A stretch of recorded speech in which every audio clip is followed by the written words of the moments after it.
خلک وایي چې یاره زه د دې خلکو په معاشره کې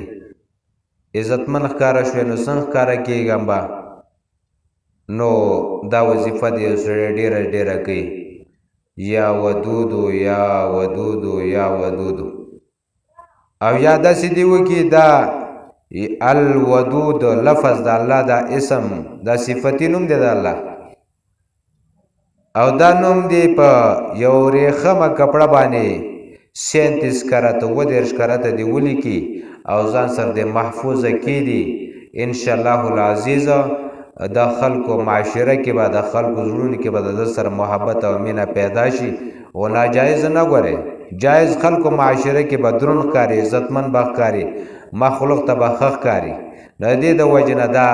وظیفه داسې کوئ یا ودود یا اسې وظیفه کوه نو زیاته کوه 101 مرتبه یا 313 مرتبه دا روزانه کوه یا ودودو یا ودودو یا ودودو انشاءالله العزیز د خلکو په زړونو کې به